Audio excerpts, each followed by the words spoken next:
welcome in this conference. This is introduced by Terranova Security and co-animated by Mathieu Ovlet and Dalila Benadlia. We're part of Cybersécurité of Terranova. Within this conference, we will talk about cybersecurity training to reduce phishing and human risk and how to increase this training. In terms of the agenda, we will talk about human risk. So in terms of the human risk, we will also analyze the main causes and having to sensitize in terms of raise awareness in terms of security. We will talk about our partnership with Microsoft to train cyberheroes and have campaigns to train on risks and our 5-step approach about cybersecurity. And we will talk about our world tournament of phishing that allows us to have some comparative elements and statistics in terms of phishing. And then we'll have some questions and answers with you. Have a good conference.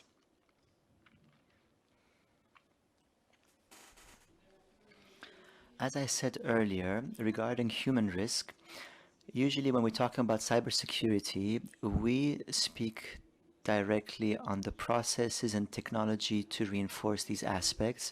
But the human risk is, of course, quite important because today it represents more than 90% of cyber attacks that can be attributed to human risk. Within this perspective, of course, one of the approaches that is centered around human is the best way to reduce it. Even though more than 80% is linked to human interaction, we see that more than 90% of the budget is invested in processes and technology rather than human, for example, in terms of raising awareness campaigns for security. Regarding the mechanism of human risk, these are really behaviors that are online that are open to attacks. There are two mechanisms upon which it's founded, and we can give an example of phishing. First of all, a mechanism that is based on cognitive efficacy. Each person is going to try and find out as much information as possible with as little information, with a little effort as possible. In terms of shortcuts, logos, brands that we know, it's really this mechanism that cyber attackers know well, and they use this within their technique of attack. The second element is what we call today the habit of technology, using social media, phones, and so on, like a habit instead of a conscious act. So when we put these two mechanisms of risk together, we will have cyber attacks that will be very sophisticated, that will trap and the users with these methods.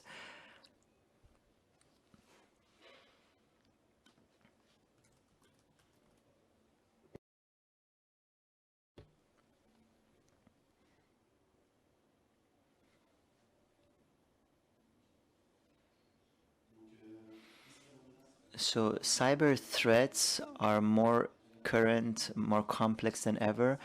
80% of organizations have been targeted by phishing attempts in 2020. There are more than 2 billion phishing emails that are sent in every hour on the planet. So there are really many attacks sent by criminals. They really know how to lure individuals. They use different technologies, social networks, phones, and so on. 71% of European Union organizations have been faced with malware activities that were propagated through employees. There are 67% of malware software that have been diffused, and more than 37 billion recordings have been compromised in violations of data breach in 2020. even more so during this pandemic, because cyber criminals took advantage of the chaotic situation of the pandemic to increase the number of attacks and increase the results of the cyber attacks. 85% of these violations include a human aspect. 61% of violations include stolen identity, and 311% include payments of ransomware, about $350 million in cryptocurrency between 2019 and 2020. And finally, worldwide damages are caused by ransomware. We can see this almost every day in the media. So ransomware attacks multiply. Organizations are every day confronted to breaches of security and ransomware. They reach about $20 billion in 2021. There's an attempt every 11 seconds against the company. Regarding the main worries of the organizations that are within the new environment of work, the new work environment is working from home. And this has created new risks because the user is away from security protections of his work environment. And so these risks, we can summarize them in terms of breach of data, loss of data, non-controlled devices, phishing, and software that is not authorized. Also, it's important to know that 90% of these behaviors are not malicious behavior, but it's more led by curiosity or to the stress of the work or the performance, or even lack of education and awareness and knowledge of users in terms of cybersecurity. So once again, the importance of having strong awareness programs to ensure that users have a good education that could recognize threats and report them. In terms of the panorama of the leaks of information, we will find obviously everything that's loss of devices, anything that's regarding transfer of data, for example, transfer to people who are not supposed to have the data, deleting of information, phishing of sensitive data that are given away through attempts, and malicious code that are on devices that are not corrected or secured. We see also that the current needs in terms of security, in terms of the people in charge of security, are really set according to norms. They have similar needs everywhere. How do they reinforce the defense line for the human cyber attacks? How we can improve the efforts of conformity according to rules for the respect of the policy, that it should be easy to implement. They should increase the level of participation of the users and improve the inclusion of all the stakeholders, because today when we have a training, it cannot just be a project regarding security of information, of data, or for the people in charge of security, but it should be something that will include all the different directors, such as communication, all those who are in charge of training, so that this project will be included in all aspects of an organization. And finally, they need to generate improvement, sustainable improvement, so that cybersecurity can bring about improvements over time as well. A bit of information regarding our partnership with Microsoft. It's a very important partnership for Terranova in terms of intelligence against threats that are supplied to us. Microsoft gives us a huge visibility on most popular threats, the most common 7 threats that we've received, and we receive every week examples from around the world in terms of these 7 threats. So very important for us is important to have this visibility to make sure that the templates, phishing templates used by our clients and the training are linked to the threats that are more up to date on the market. So let's talk about these 7 threats. This is based on the methodology that we received from Microsoft, and we ensure that the content and the dimension of these files are kept up to date. So it could be malware that's a part of an attachment, a link that's malware, a linked device, a URL, authorization for other applications, collective information, and compromission of email. One thing that is important in modifying this behavior is to have many touch points on one same threat to change the behavior of users over time. One error that we often do during the training is when we have awareness or training once or twice a year for half an hour, and then we forget about it. In terms of changing behavior, this gives about 0 results. What is important is to have 6 to 9 touch points of training and raising awareness on the same threat. Based on these 7 threats, we try and identify the behaviors that we need to change with respect to these threats. Let's talk, for example, of a business email compromise. It's of a BEC attack. What are the elements that need to be identified after an attack that could compromise data of a BEC? A BEC attack that might attack the HR department or the finance department. The behavior would be to click on a link, to download an attachment, or to download financial information or personal information, following receiving an email with a file.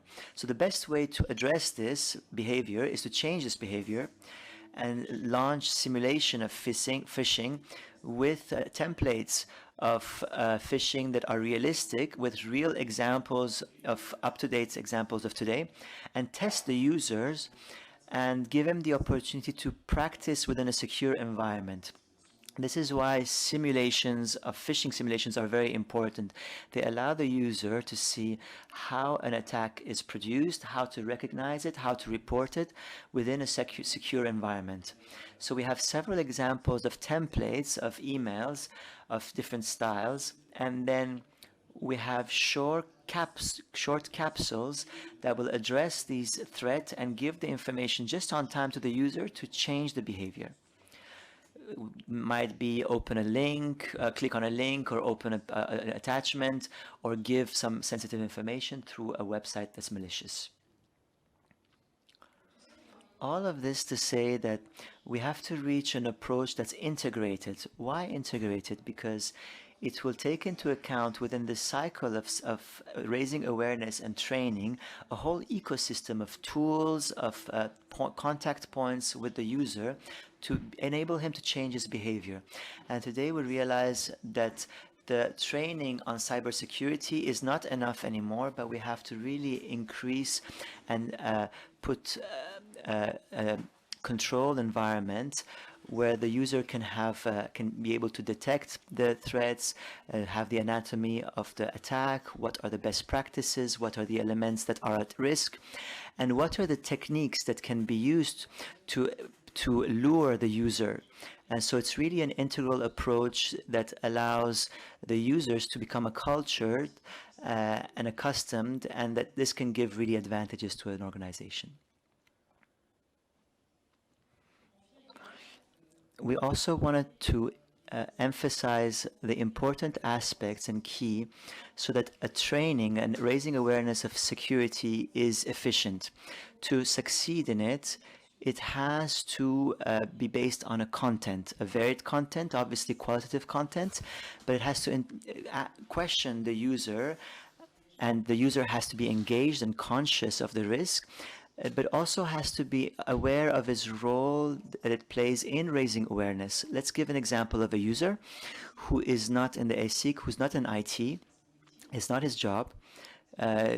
security, information security is not part of his training. So he's asking, why do I need to do this kind of training? I have to do training about conformity and law and regulations. It's really a basic education that will allow him to be aware that the data or information of a company are important, and so he has to participate in the security of information in a company, and it's everyone's business. Then the multilingual part, when we have organizations that have subsidiaries and have branches overseas, you have to give users abroad with a content that is translatable in his own language and is sensitive to their own language that might not be French.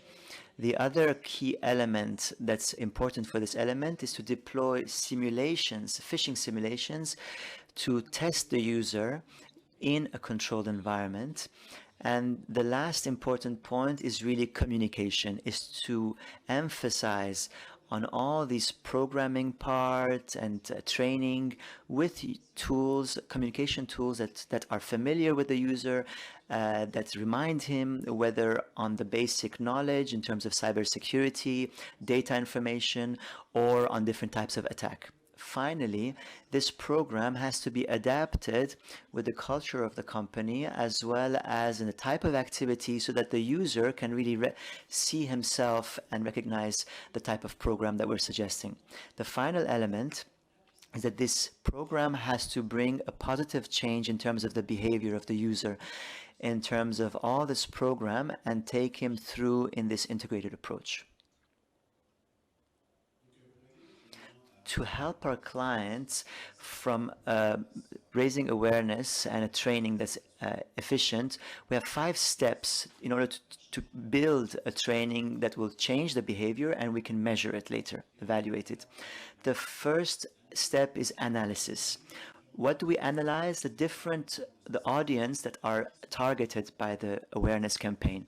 Where are they? Who are they? What kind of languages do they speak?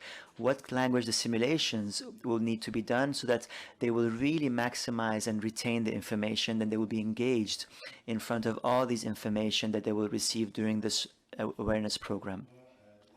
Then we need to think we need to look at the risk awareness analysis according to the audience.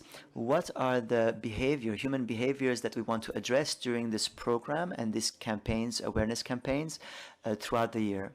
So risk analysis is very important because it will help us to determine the topics that we will use throughout the years, the behaviors that we want to test throughout the year in terms of phishing simulation and so on. Crucial. Also, this analysis will allow us to create a baseline. So a baseline as much in terms of the knowledge of the users, the lack of knowledge of the users, but also to have a baseline in terms of the behavior of our users. This will allow us to have a view, a long-term view on the change of behavior. So to have a measuring tool of where we're starting off, to then be able to analyze and see whether our users have improved over time and are really adopting the good behaviors. At this level, it's really to determine the level of maturity of the analysis. Where are we in terms of the maturity and the knowledge or the behaviors? It could be the behaviors that could be high-risk behaviors that could be measured in terms of the maturity to see where are we starting off and where do we want to finish off, to be able to measure the program and optimize it. The second step, just before the second step, which is planification, in order to simplify the life of our clients, Terranova allows you to participate in the big tournament called Grand Phishing that is sponsored by Microsoft, that's done every year. It gives you opportunity to participate of benchmarking, whether vertical or by localization. So we're launching a phishing simulation to millions of users all around the world. So it's open to anyone, not just our own clients of Terranova, but really all organizations on the planet. And after this phishing simulation, we create a global report. This is a global benchmark report on the click rate, on how many clicks were included, by industry, by localization, and each participant will receive a personalized report on how they compare themselves to the global report. So it's a very interesting analysis and activity to see where is the organization today in comparison with its peers and with other organizations, whether it's be French organizations or Canadian or wherever you are. So our new next event, Grand Phishing, will be in October, and you can come to our stand later if you want to participate, and you can register to our tournament. A bit of information on the results that we had from last year. So we can see that we had a click rate of about almost 20% of users that participate, about 1 million of users around the planet that participated. About 20% of them clicked on the link when they received the email, the phishing email, simulation, of course. About 13.4%, they submitted their password after they had clicked on the link. They had been redirected to a landing page, a fake one, and 13.4% of them submitted their password and their login.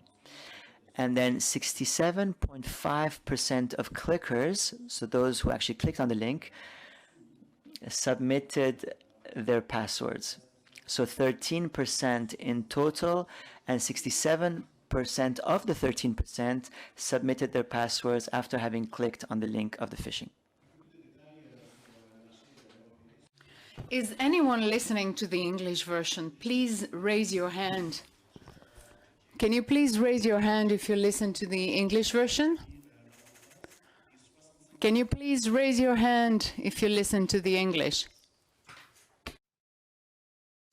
Ce qui nous amène à l'étape numéro 2, qui est la planification de votre programme de sensibilisation. Donc, plusieurs étapes sont requises pour avoir un plan solide de sensibilisation. La première, et qui est extrêmement importante, c'est un plan de communication et de marketing. Communiquer à qui? Premièrement, communiquer aux utilisateurs. Donc, s'assurer que les utilisateurs savent ce qui s'en vient, qu'ils vont avoir accès à des formations. Très important aussi de leur annoncer qu'il va y avoir des tests de phishing. Lorsqu'on fait du phishing, des simulations de phishing, le but n'est pas nécessairement d'attraper l'utilisateur à tout prix, mais vraiment de sensibiliser l'utilisateur à la menace. Donc, en communiquant à l'utilisateur qu'il va y avoir des tests de phishing au courant de l'année, nous rehaussons immédiatement le niveau de sensibilisation dans l'organisation. Communiquer à qui aussi? Au management, aux exécutifs, pour leur communiquer les objectifs de la campagne de sensibilisation, leur communiquer les KPI, les métriques que nous allons mesurer tout au long de la campagne, pour leur communiquer où l'on est aujourd'hui, par exemple les résultats du gun phishing, pour si vous avez participé, et leur communiquer les objectifs dans 1 an, 2 ans, 3 ans, de où on veut se trouver au niveau du taux de clic, au niveau du taux de courriels de phishing qui sont rapportés, au niveau du taux d'infection par malware, etc. Donc, vraiment, de clairement communiquer les objectifs de la campagne au niveau exécutif est extrêmement important. Ensuite, la planification du programme de formation. Donc, choisir les sujets de formation qui sont les plus importants pour l'organisation. Choisir la fréquence de ces formations. Certaines organisations vont lancer de très courtes capsules, 4 à 5 minutes à chaque mois, pour avoir une fréquence importante de déploiement et de s'assurer que la sécurité reste top of mind en tout temps. D'autres organisations vont décider d'y aller plutôt avec un modèle trimestriel, donc 10 à 15 minutes maximum chaque trimestre. Encore une fois, ça permet d'avoir un programme qui est en continu et de s'assurer que l'information est retenue par l'utilisateur et de s'assurer aussi, encore une fois, que la sécurité reste top of mind en tout temps. Comme je disais plus tôt, une grosse erreur que l'on voit en sensibilisation, c'est de lancer une formation une fois par année, une formation d'1 heure, où l'utilisateur, après 10 minutes, la rétention est totalement diminuée et il va oublier environ 80 à 90% de l'information, probablement 2 à 3 semaines après avoir fait la formation. Donc, extrêmement important d'avoir une cadence de formation. Ensuite, on a la planification des simulations de phishing. Donc, similaire au plan de formation, on doit décider quels sont les comportements que nous voulons tester pour pour ces attaques de phishing. Les comportements peuvent être, par exemple, l'utilisateur qui clique sur un lien, l'utilisateur qui ouvre un attachement, l'utilisateur qui clique sur un lien et donne de l'information personnelle ou confidentielle ou de l'information financière. Donc, de choisir les comportements que nous voulons tester et renforcer l'utilisateur. Et ensuite, bien sûr, choisir la cadence. Encore une fois, certains clients vont lancer des simulations de phishing tous les mois, à chaque 2 mois ou au trimestre. Nous recommandons une cadence soit trimestrielle ou par mois pour avoir une efficacité maximisée au niveau des simulations de phishing. Et finalement, la planification du déploiement, donc s'assurer que nous avons les ressources nécessaires pour déployer la campagne de sensibilisation. Troisième étape est le déploiement, probablement l'étape la plus simple. Donc, au niveau du déploiement, c'est de s'assurer de tester avant de déployer. Donc, tester le courriel d'hameçonnage, s'assurer qu'il rejoigne les boîtes de courriel de vos utilisateurs, que le Hello Listing est bien fait, etc. Donc, de tester les formations sur un petit groupe pilote pour avoir leur feedback avant de lancer pour une population plus large. Ensuite, encore une fois, de communiquer. Le déploiement au niveau exécutif, au niveau du management de chacun des départements ou des BU. Lancer la campagne, donc que ce soit le lancement des formations, le lancement des campagnes de phishing, des outils de communication et de renforcement. Et finalement, le renforcement. Donc, le renforcement peut se faire à plusieurs niveaux. Il peut se faire un renforcement juste à temps suite à un courriel de phishing échoué pour nos cliqueurs. Ça peut être aussi du renforcement au niveau de différents channels de communication. Donc, plusieurs de nos clients vont utiliser une chaîne YouTube privée pour héberger des petites vidéos. Ça peut être des communications, des affiches, des newsletters hébergés sur votre intranet, par exemple, ou envoyés par courriel. Donc, plusieurs méthodes peuvent être adaptées pour renforcer en continu tout ce que l'apprenant a appris durant les campagnes de formation. Je le répète parce que c'est extrêmement important. Lorsqu'on lance une formation, c'est important d'avoir une multitude de touchpoints qui s'ensuit pour que l'utilisateur soit renforcé en mode continu sur ce qu'il a appris durant la formation et s'assurer qu'il ne l'oublie pas. Alors, juste un point là-dessus, c'est ce qu'on appelle en termes d'éducation la courbe de l'oubli. Et là-dessus, notamment quand on est sur des sensibilisations e-learning, etc., des flashs, des cours, etc., le message doit se répéter puisque la courbe de l'oubli est là, donc l'utilisateur, on doit revenir vers lui avec plusieurs points de contact, diversifier le matériel pédagogique, didactique également, et les outils de communication pour que l'information puisse justement être acquise. Typiquement, ça peut être un exemple sur les post-it, mot de passe. Si on répète ça 3-4 fois, l'utilisateur va avoir des mécanismes, acquérir les réflexes et éviter la courbe de l'oubli si on fait ça une seule fois. Étape numéro 4, et qui est probablement l'étape la plus importante pour un programme de sensibilisation et qui est souvent le plus gros challenge pour les organisations, c'est la mesure de l'efficacité de notre programme de sensibilisation. Donc, comment établir des KPI, comment établir des métriques qui vont vraiment nous permettre de mesurer le changement de comportement à travers le temps. Donc, les indicatifs les plus utilisés par nos clients au niveau des programmes de sensibilisation vont être bien sûr le taux de clic. Donc, de là l'importance d'établir un baseline lors de l'analyse pour pouvoir comparer notre taux de clic aux simulations trimestrielles ou à chaque mois et de voir une diminution des taux de clic à travers le temps. Ensuite, on va avoir l'augmentation des courriels de phishing qui sont rapportés par l'utilisateur, encore plus important que le taux de clic. Donc oui, la diminution du taux de clic est très important, mais l'augmentation du taux de rapport des utilisateurs qui rapportent un phishing est encore plus important parce que vos utilisateurs deviennent vraiment les cyberhéros de l'organisation. Ils deviennent la dernière ligne de défense pour les courriels qui passent vos systèmes, qui passent votre email gateway, votre email security et qui réussissent à entrer dans les boîtes courriels de vos utilisateurs. Ils deviennent vraiment votre dernière ligne de défense. Donc, métrique extrêmement importante et c'est vraiment le nombre de courriels qui sont rapportés par les utilisateurs. Ensuite, d'autres métriques importantes qui sont encore données par la plateforme de sensibilisation sera le taux de participation des utilisateurs aux formations, le taux de succès à ces formations, Et aussi certaines métriques qu'on va aller chercher hors la plateforme de sensibilisation, comme le taux d'incidents qui ont été rapportés par votre équipe de réponse aux incidents, le helpdesk, par exemple, la diminution du nombre d'infections par malware, etc. Donc, plusieurs métriques qui sont super importantes à regarder et surtout à communiquer avec vos équipes de direction. Et finalement, l'optimisation de votre programme de sensibilisation. Ce qui est important de savoir ici, c'est qu'un programme de sensibilisation, ce n'est pas un projet, c'est un processus et un processus en continu. Lorsqu'on a fini une campagne, eh bien, on doit recommencer. Donc, l'optimisation de vos campagnes est extrêmement importante, de faire un retour d'expérience, d'aller chercher le feedback de vos utilisateurs sur ce qu'ils ont apprécié au niveau des formations, ce qu'ils ont moins apprécié, la durée de vos formations, est-ce qu'ils étaient trop courtes, trop longues, assez interactives, pas assez interactives, etc. Est-ce que c'était disponible dans les langues qu'ils avaient besoin? Donc, vraiment, le retour d'expérience de vos utilisateurs au niveau des formations et aussi au niveau des phishing, donc, et de la communication qui a été faite préalablement. Et bien sûr, d'optimiser pour la prochaine campagne, la nouvelle année, avec des formations qui sont encore plus interactives, plus engageantes, disponibles dans les langues demandées par vos utilisateurs, etc. Et là, je te laisse aller pour comment rejoindre le gant phishing. Donc, comment rejoindre? Donc, nous avons fait au préalable l'invitation sur notre stand pour pouvoir vous inscrire si vous le souhaitez, pour pouvoir participer. Pour vous donner quelques précisions sur ce tournoi, donc c'est une seule période de test, donc en simulation.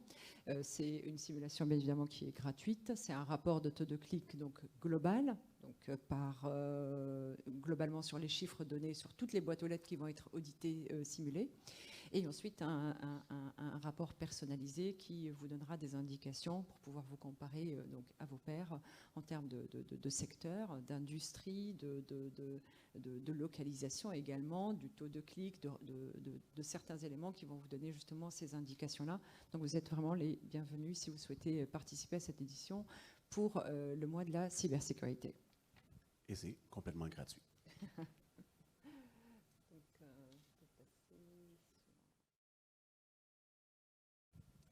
Donc, période de questions. Est-ce qu'il y a des questions dans la salle? Oui, monsieur.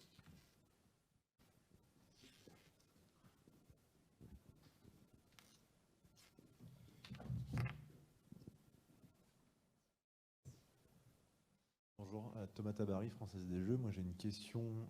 Je suis responsable de la sensibilisation dans mon entreprise. J'ai une question et un problème auquel je suis souvent confronté, c'est que on a beaucoup de touchpoints, on a beaucoup de contenu, on a de la diversification, on fait une partie des choses que vous avez présentées, on pourrait en faire plus. La difficulté qu'on a, c'est qu'on est en parallèle avec des formations RSE, des formations RGPD, des formations sur la santé-sécurité, sur les lois Sympa 2, etc. Le problème qu'on a principalement, c'est d'aller convaincre nos collaborateurs de donner du temps à quelque chose qui est essentiel, puisque vous l'avez évoqué, le télétravail, le stress va augmenter l'envie d'essayer de faire mieux et donc de se dire tout ça je le mets de côté parce qu'il faut que je travaille, il faut que j'aille plus vite, il faut que je fasse mieux. Comment est-ce qu'on arrive à les convaincre de dégager du temps pour réussir à faire en sorte que nos campagnes soient plus efficaces? Merci. C'est une très bonne question. Il y a plusieurs stratégies qui peuvent être adoptées pour remédier à ce défi. La première, ma recommandation, ce serait d'utiliser de la gamification.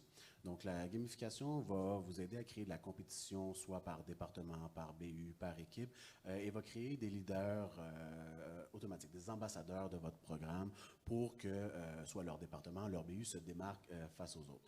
Donc, par exemple, dans la plateforme de Terranova, tous les cours sont gamifiés et vous permet de mettre en compétition des départements, des BU, des équipes, et va créer vraiment un sentiment d'appartenance, une motivation et de l'engagement au niveau de toutes les équipes et vraiment radicalement augmenter le taux de participation. L'autre recommandation serait vraiment de créer ce qu'on appelle un ambassador program, donc un programme d'ambassade où vous dédiez des gens qui ont un intérêt naturel pour la cybersécurité à devenir vos champions de l'organisation pour vous aider à bâtir cette culture de sécurité et de sensibilisation qui est nécessaire pour avoir un programme qui a du succès. Donc, vraiment de trouver dans chacune, soit par département, soit par BU, dépendamment de la structure de votre organisation, ces champions qui vont pouvoir aller augmenter la motivation et l'engagement des utilisateurs vers votre programme de sensibilisation. Juste un point supplémentaire au niveau de la configuration, c'est vraiment en termes de planification, parce que je l'avais évoqué au départ, c'est-à-dire qu'on va avoir une programmatique où on va solliciter les utilisateurs sur tel et tel thème, et donc il faut vraiment, quand vous lancez vos sensibilisations, que vous soyez en accord avec la planification au niveau des responsables formation, pour que les personnes ne soient pas sursollicitées au niveau du temps. Et ça, c'est vraiment le défi de toute organisation finalement.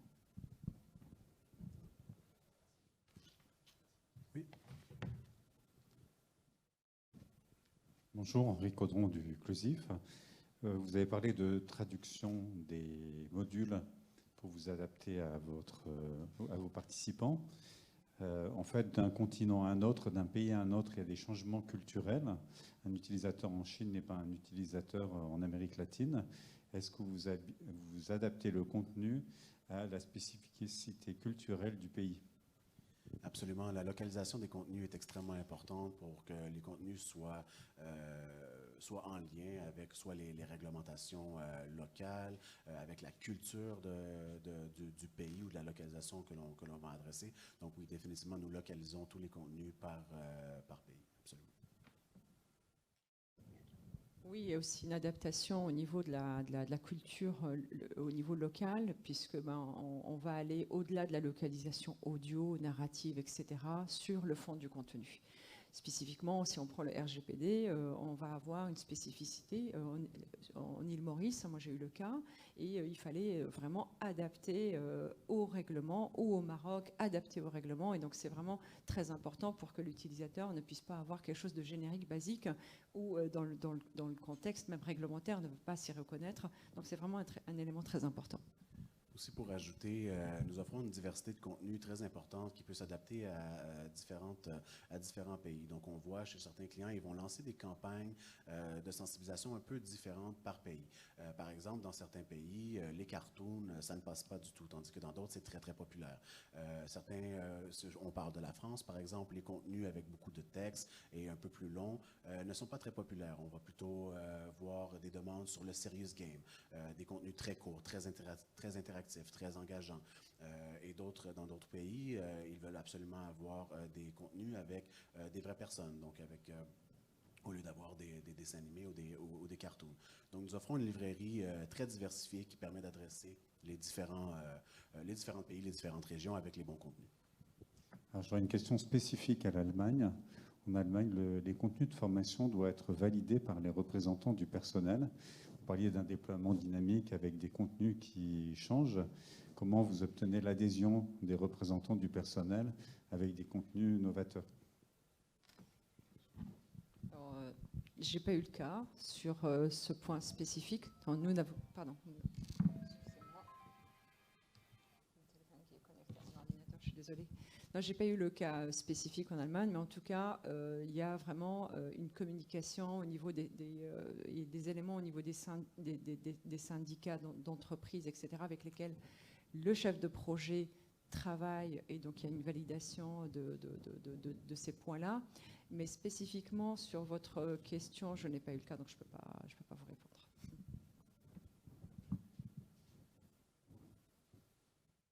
D'autres questions?